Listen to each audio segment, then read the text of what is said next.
మహాభారతం 4 వేదాల సారం. మహాభారతాన్ని వ్యాస భగవానుడు ఏ విధంగా రచించినంటే ఈ 4 వేదాల సారమే, ఆ 4 వేదాల అర్థమే మహాభారతం. మహాభారతం ఎగ్జాంపుల్ ఏం చెప్తా, దాని వాల్యూ ఏమంటే ఒక ఎగ్జాంపుల్ చెప్తానండి. ఈ 4 వేదాలని ఒక తెక్కులో ఉంచి మహాభారత గ్రంథాన్ని ఒక తెక్కులో ఉంచితే ఈ 4 వేదాలకి మహాభారత గ్రంథమే ఎక్కువ వెయిట్ ఉంటుందంటే దానికి ఎక్కువ వాల్యూ ఉంటుందన్నమాట. అంత ముఖ్యమైనది మహాభారతం. ఈ మహాభారతంలో కొన్ని లక్షల క్యారెక్టర్స్ ఉన్నాయి, లక్షల మంది వీరులు ఉన్నారు. కానీ మనకి సినిమాల్లో చూపించే విధంగా, సినిమాలో ఏ విధంగా చూపిస్తారంటే మన ఎంటర్టైన్మెంట్ పర్పస్ మాత్రమే చూపిస్తారు.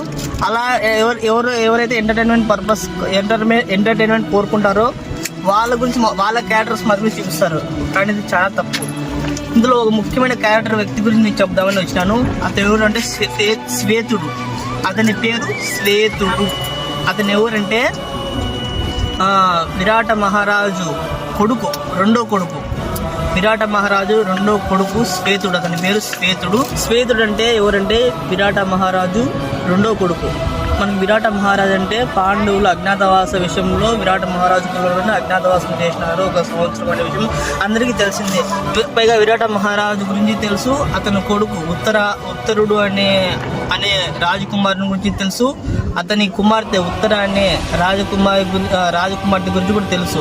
ఉత్తరకే అర్జునుని కొడుకుని అభిమానించి పెళ్లి చేసింటారు అనమాట. కానీ ఇక్కడ శ్వేతుడు అనే వ్యక్తి ఉన్నాడనే విషయం మాత్రము కనీసం క్రోమ్లో కానీ యూట్యూబ్లో కానీ లేదు. ఇది చాలా దురదృష్టకరమైన విషయం. ఇది శ్వేతుడు అనే వ్యక్తి చాలా గొప్ప వీరుడు.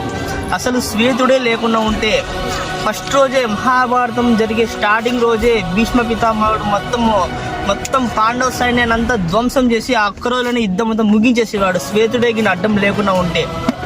అంత గొప్ప వ్యక్తిని కనీసం ఎక్కడ కానీ అసలు క్రోమ్లో సెర్చ్ చేసినా, ఎంత రెఫర్ చేసినా కానీ శ్వేతుని గురించి చిన్న ఒక డాక్యుమెంటరీ కూడా లేదు. అది చాలా దురదృష్టకరము. చెప్పేదండి, శ్వేతుడు అనే వ్యక్తి గొప్ప వీరుడు. వాళ్ళ అన్నయ్య మొదటి రోజు రెండో రోజు యుద్ధం జరిగినప్పుడే వాళ్ళ అన్నగారిని చంపేస్తారనమాట.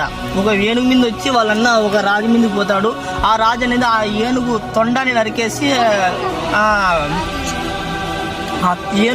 నరికేసి వాళ్ళ అన్నని చంపుతారనమాట. మా అన్నని చంపిన క్రోధంతో శ్వేతుడు అనేది ప్రళయకాల రుద్రునిలాగా విజృంభిస్తాడనమాట. చాలా పవర్ఫుల్ అయిన వ్యక్తి శ్వేతుడు. ఇతని పేరుని ఎప్పటికైనా గుర్తు చేసుకోండి. ఈ వీడియో 10 మందికి షేర్ చేసుకోండి. ఎందుకంటే ఒక గొప్ప వ్యక్తిని మనం మర్చిపోకూడదు. మన చరిత్రలో నిజంగా జరిగిన ఒక మహాభారతంలో ఒక గొప్ప వ్యక్తిని మాత్రం మనం ఎప్పుడు